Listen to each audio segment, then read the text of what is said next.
perbincangan bagaimana tadi sudah saya singgung adalah untuk mengenai penghitungan spread, Pak Jimmy. Kita tanyakan untuk ke Pak Jimmy bagaimana sebenarnya untuk di Fitchers sendiri untuk adanya penghitungan spread yang kadang untuk di perusahaan Fitchers yang satu dengan lainnya berbeda seperti itu. Kita kalau bicara spread berarti kan bicara cost. Kalau misalnya kita pergi ke bank ya, bank manapun, otomatis ada harga jual, harga beli. Kita beli pound sterling di harga berapa, jual di harga berapa. Nah biasanya kalau di bank kan besar spreadnya. Nah kalau dengan margin derivatif di perusahaan futures itu otomatis akan mengurangi nilai spreadnya.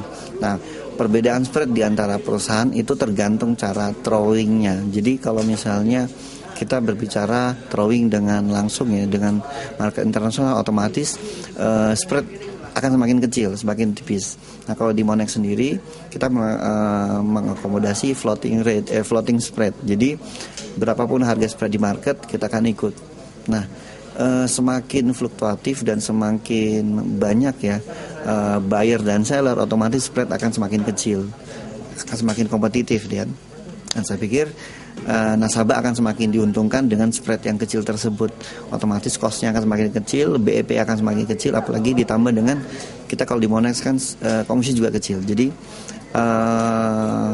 chance untuk mendapatkan profit yang besar lebih terbuka di Monex. Ketika perhitungan baik untuk gross profitnya adalah setiap kali entry sebenarnya.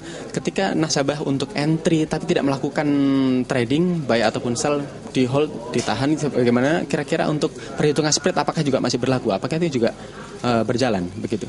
Spread berlaku ketika dia entry tentunya ya. Jadi kalau misalnya di entry mungkin di seperti euro sekarang 4225, 4228. Dia kalau mau sell kan dapat harga di 4225 ya. Kalau buy di 4228. Nah, itu kan sudah dikenakan spread. Nah, juga commission. Nah, kalau dia hold otomatis ada dikenakan bunga seperti itu. Nah, forex saya bilang 1 poin ada $10. Nah, kalau dia hold biasanya orang akan trading itu daily.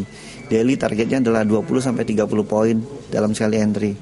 Dengan dikenakan cas komisi yang kecil, spread kecil, kemudian bunga yang kecil, overall dia masih profit di atas. Itu dengan analisis yang bagus juga ya. Untuk setiap kali investor entry. Makanya diharapkan untuk para investor yang ingin masuk ke dunia futures teredukasi terlebih dahulu sehingga mengetahui bagaimana resikonya. Dan kita lanjutkan untuk setelah adanya spread, kita melihat bagaimana dengan komoditas oil. Kita lanjutkan untuk perkembangan pasar untuk di oil dan gold sendiri, Pak.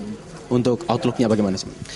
Oil seperti saya di awal tadi 110 hal yang memungkinkan dalam 2 hari ini karena sekarang di 108 posisinya. Kalau gold 1430 bukan tidak mungkin kalau di hari ini ya, kalau dari analisis kita itu range-nya mencapai 1448 new high-nya di minggu ini dan trennya masih bullish ya. Hati-hati koreksi karena minim berita ya hari ini. Kemudian ke forex ya mungkin ya. Kalau ke forex kita ke euro masih netral ya setelah kemarin kenaikan signifikan. Walaupun resistannya ada di 1.4500 cukup besar.